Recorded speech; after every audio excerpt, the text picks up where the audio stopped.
Welcome back to another great episode of More BS. This is Chef Babette. And I'm Shabnam, and we're so happy that you could join us today because we're going to really be talking about something a little bit deep.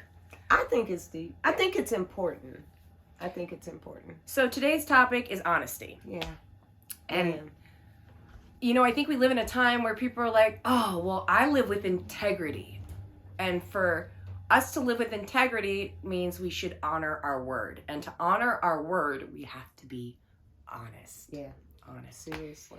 And so in your 70 plus years on this planet, you've dealt with issues with honesty, not only like how honest you are with yourself, but you're even dealing now with people being honest with you. But listen, I've been married. This is my fourth marriage. So, I mean, you have to think about there were breakups in that. Mm-hmm. And that's when I learned that a lot of times, I personally believe my obligation to you is to tell you the truth. Yeah. That is how you deal with that truth really has nothing to do with me. However, we always put ourselves in the other person's shoes. Like we'll say, if we have something very deep to discuss with someone and we feel like if somebody said this to me, it would probably hurt my feelings. Mm-hmm. I don't know if I want to tell them that. I don't know if I want to be the cause of this pain. But your obligation is to be honest. That I truly believe that. Your obligation is to tell that person the truth so that they can now go forward and be on with their life. Maybe not even including you, but if you're not being honest, you know what I'm saying? To me, it's just not fair. And when I say this is my fourth marriage, there were times that I had to go to a spouse and say, I'm ready to be out of this relationship. That's what I mean by inflicting pain on somebody else. And so too many times, this is my personal belief. I believe that the human species is challenged when it comes to monogamy. I don't believe that we're bad people. I just believe that because we have the ability to love more than one at a time, that's our gift. We're about love. No, but you just have to finish. Okay, you have I'll to hear me out. My point is, if you do not practice a monogamous lifestyle, yep, and you're in a relationship or about to enter into a relationship with someone, tell them yep, that you do not practice a monogamous. Now, you may not ever find anybody else while you're with that person that you want to deal with. But because you're not monogamous and you're honest with your feelings, you share that with the person you're about to enter into a relationship with and let them make the decision as to whether or not they want to deal with you. I agree. And we're just using monogamy as an example here, right? Because for me, monogamy is the jam. Like, I can't imagine having to, I know you can love more than one person, trust me, but I choose to love my one person so fiercely that it is impossible for me to share that kind of love with anyone else, and nor do I have the desire to. So I think that is particular, right? But we've both already had that conversation, Baji and I, about what are the deal breakers in our relationship. And for us, it's cheating. You're both monogamous. We're both monogamous. And so we've even discussed to the point, like, even if that happens, which we live our truth that won't happen, but if that happens, it is the role and responsibility of the other individual to let the other person know, because it's only fair. It's only fair. And that truly is loving. I agree. It truly is loving. You don't want somebody to find out, hearing it through the grapevine or catching you doing something. Just being true to it, I think, is your obligation to one another. There was a past experience where a friend of mine had intimate relations with someone, a mutual friend. Like, so it was three of them, like her and her husband, and there was a mutual friend that they all kind of went to college with, and the girl ended up hooking up with the mutual friend, never told her husband about it because it never meant anything. Right. And then it came up 10 years later in like a drunken drinking spree because they were all still friends, and they got divorced. See? Because the inability to be truthful, even about something that was from 10 years ago, if you're really with someone, get all those things out from the beginning, because that's the mature, fair way to do it. It's a measurable value of what that person means to you. But look how many times we don't. We're agree. Not honest. You're hiding things from yourself or from others.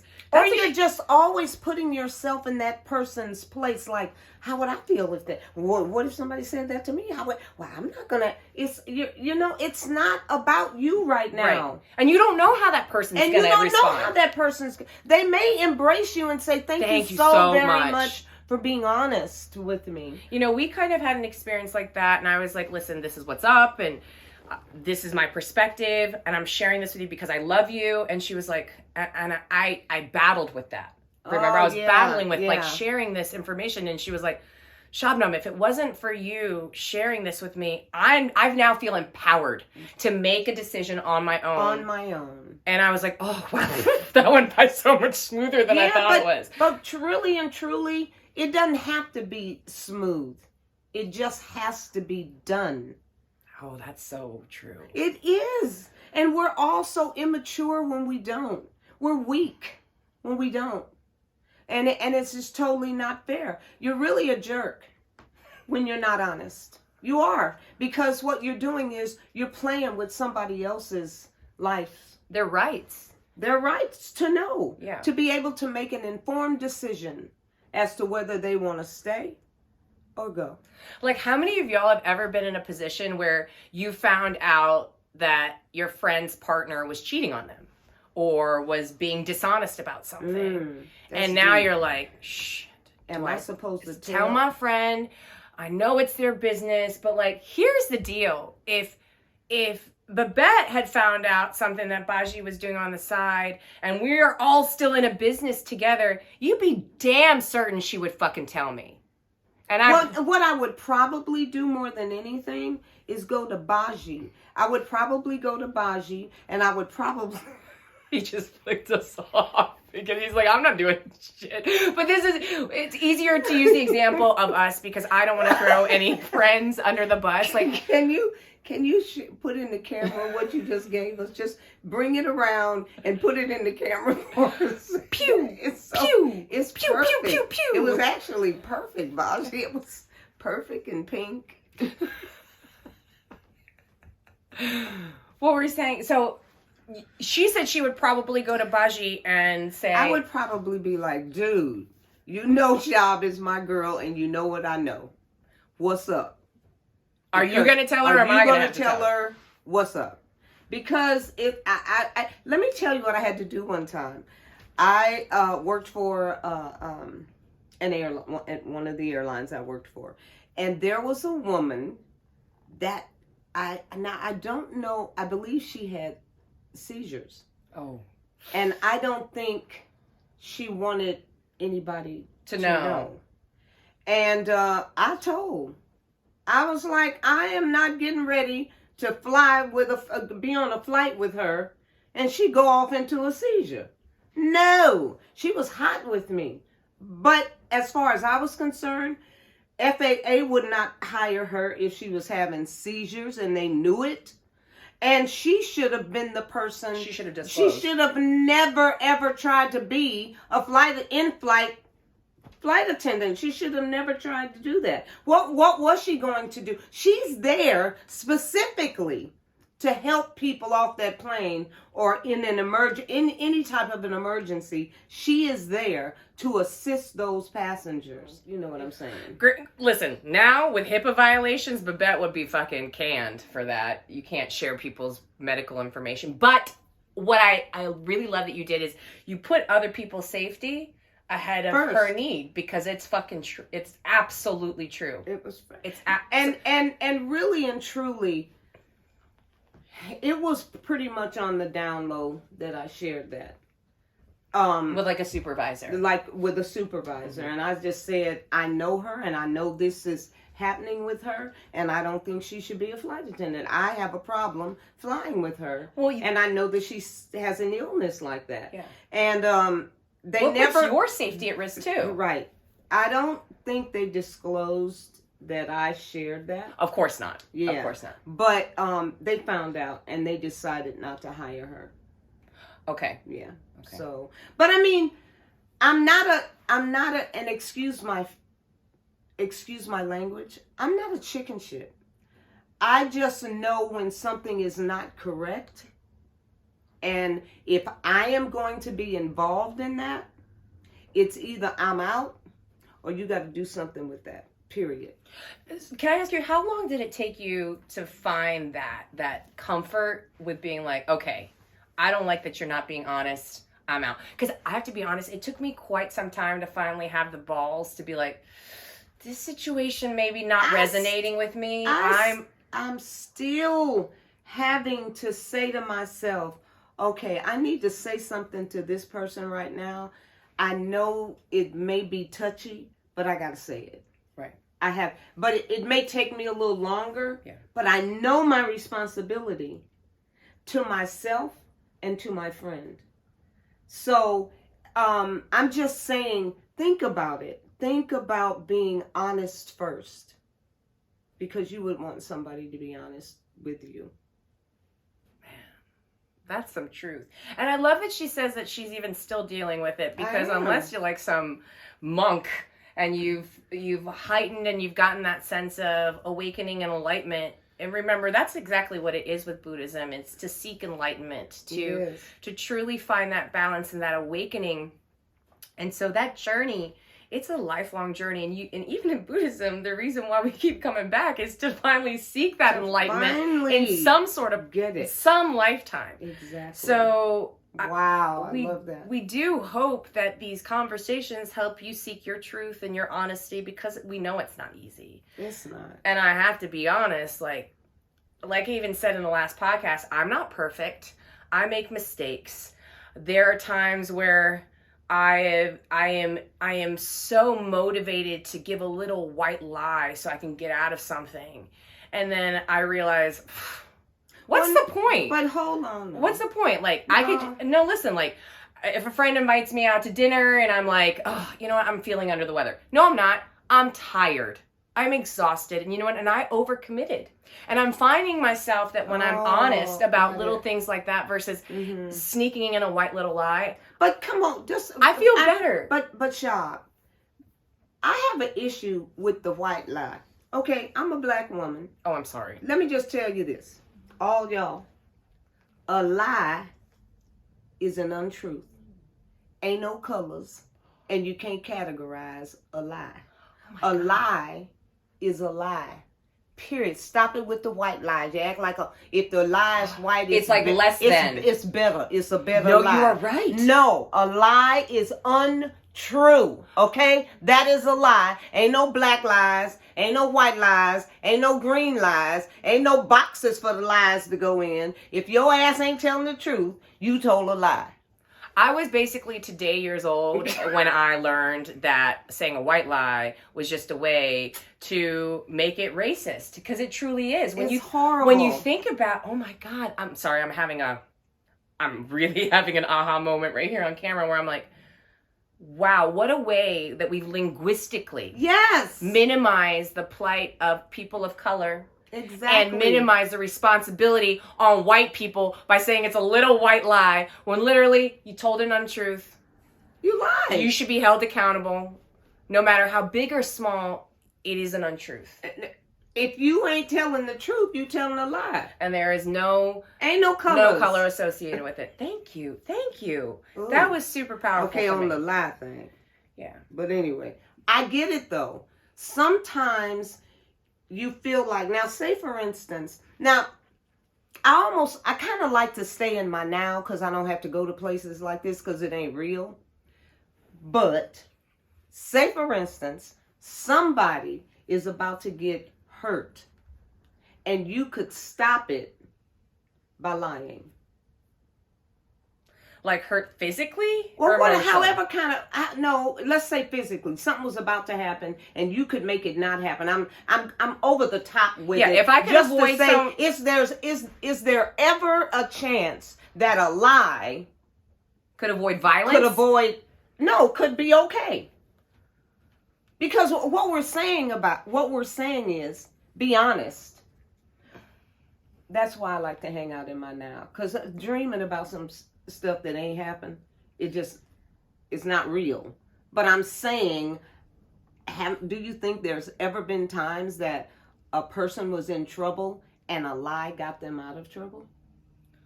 Only up until a point, because I think the truth is eventually going to set them free. The truth will eventually be set free. And so if that person finds out, well, then you lied to me, and then you lied to me again, like, bitch, I'm coming after you. I'm coming after your ass. Okay, don't lie. I'm gonna cut you. Don't lie. Don't lie. Just don't do it. Just don't lie. But I think then that comes to the human responsibility of how you handle truth. So let's break this down. Just if someone can give you a truth, even though it is not nice, even if it's something that hurts, it is the responsibility of that person to break it in a way that is not meant to be even more hurtful. And I have to be honest, I'm pretty good at cutting with words. I've been someone who has had extreme practice my whole life as a defensive tactic to really break people down. I'm quite loquacious, I'm very smart, and I'm very verbose. And I know how to make people feel dumb. I don't know now one of them words. Loquacious, verbose. Oh, see? But I know how to make people feel dumb, stupid, lesser than with my words because I wanted to. Right.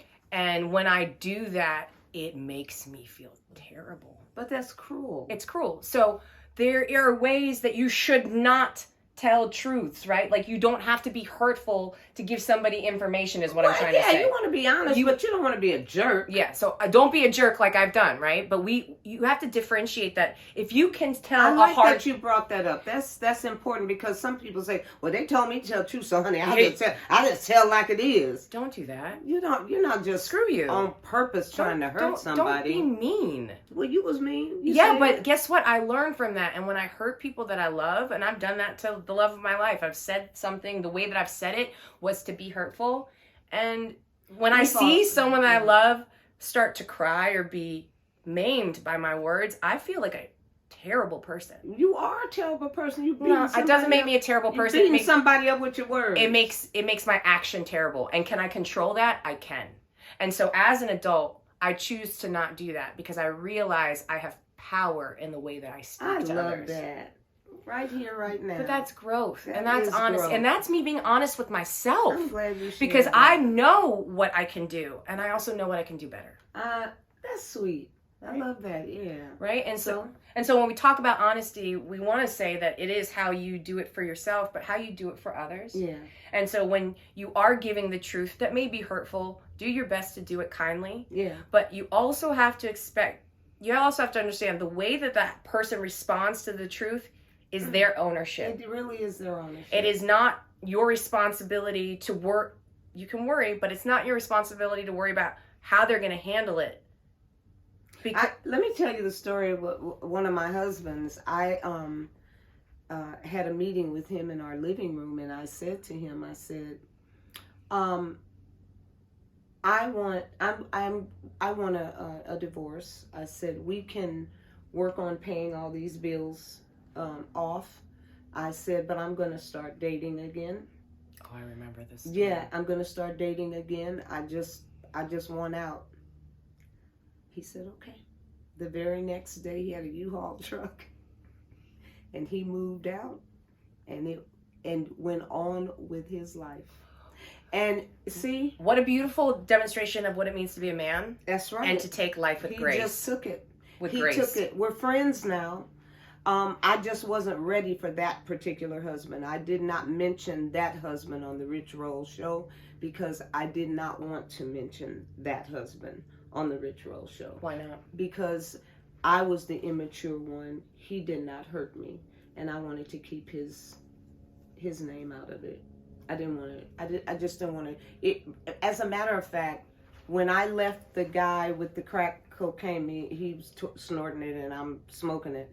When we broke up, I went directly with this guy, and this guy brought so much love and stability into mine and my daughter's life. I was all over the place. Like, you got a house? That's when I wound up. Yes, he's the one that got the house. That got made you a homeowner. Made me a homeowner. He did everything. I was not ready for him.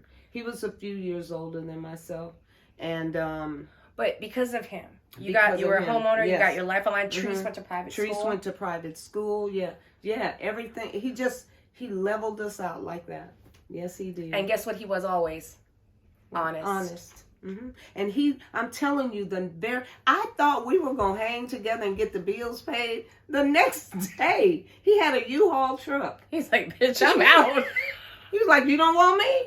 Bye." But wow, I love that about him. I love that about him now. We're friends now. We talk like relatives now, because I've told him it wasn't you. Nobody's perfect. Of course, we all both had our thing, but nothing really should have made me do him that way. Oh, okay. Yeah, we'll save this for another show. No, now you got to say it. No, now she's got to say it. Save it for another show. But that makes me think, like, how many of you are kind of living with something that maybe you're like, I really need to get this off my chest. You think about it. It's in the back of your mind. You're like, if I could have changed that conversation, if I could have changed the way I spoke to that person, I'm telling you, it is never too late to have that conversation with that person. It's not. Because Babette recently, was chit-chatting with this ex-husband of hers, like they're starting to have, you were starting to have more conversations about, like, it wasn't you, like, it wasn't him, it was you. Yeah. You know what I did? I'm gonna tell you what I did one time. Okay. Before I broke up with him, I was messing around with somebody. I was being unfaithful, and he happened to be a pretty well-known singer at the time. And I came home after spending some time with this guy. I came home late and got in the bed, and this man said, "I smell you." And I was like, "Girl, you didn't wash that man's funk off your body." No, I'm telling you, I was a jerk. And that was a jerk move. That was a jerk move. It was so cruel. You didn't care anymore. It was so... But he didn't deserve that, no, is my point. It was so cruel. And I think about that, and he and I have talked about that. Recently? And when I talk to you, I bring it all up and say to him now, I've grown up, so I'm 72 years old now. You know what I'm saying? But that was so mean and so disgusting. All he did, he said, "I smell you." Damn! But you know what you're getting from this story is that now, decades after that ended, she still was dealing with this dissonance, and she was able to admit the truths and acknowledge where you fell short, and you feel so much better. We're buddies, we're friends. I mean, he's just really a sweet man, So we're telling you, it's never too late. If you're dealing with something that feels incongruent with who you want to be, who you currently are, take the time to acknowledge that person, get it off your chest, and I promise you, even if it doesn't end the way that you want, living in your truth helps you be the person that you've always wanted to be. Yeah. And it's a really good start. We'll end it. Yeah. Okay, I'm told all my stuff. You stink. You stink. I promise I'm a really good partner to my partner, but I think that the only way that you guys can realize that growth happens is to hear the examples. Like, we're not perfect, and I hope you realize that we have a lot of room to grow. And I'm 72, so I'm sharing stuff I'm sharing my parts of my life with you, and definitely have not been 100%. I've had to grow through my experiences. And we would love to grow with your experiences. So just remember to like and subscribe to Vegan Corn Hub, and share your comments below about your personal experiences, if you're comfortable, and what you'd like us to talk about. Yeah, please. All right. Anyway, we love you guys. Love you much. And that's the truth. That is the truth. We love you so much. Thank you for tuning in, and we'll see you next time.